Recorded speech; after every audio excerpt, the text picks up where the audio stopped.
Gusto mo ng smooth at fresh ang skin mo pagising? Ito yung ginagamit ko mga mamshi, Collagen Night Wrapping Mask.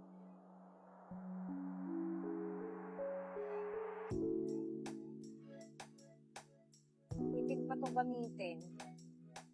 Kasi i-spread mo lang siya sa face mo.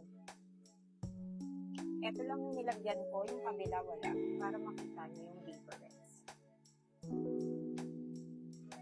Malambot at smooth sa skin ang result nito mga mamshi. After application, kapag natutuyo na, ayan, feeling mo, banat na banat yung face mo. At yun ang nararamdaman ko ngayon. May collagen na kasi ito mga mamshi, kaya alaga yung skin mo overnight. At pag sinabing collagen, bagay sa mga dry skin, dull skin, at aging. At hindi siya mabilis matuyo ha, you have to wait for a few minutes. And just to let you know mga mamshi, sensitive ang skin ko, wala namang nangyari sa akin. Kaya tingin ko, this is perfect for all skin types.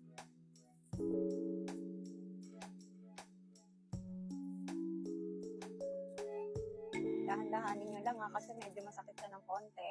Pero sobrang lambot, parang baby skin. Ganun ang pakiramdam. So, masyado na pong mahaba ang video ko. Overall, maganda po talaga ang night wrapping mask. Matagal ko na siyang gamit-gamit.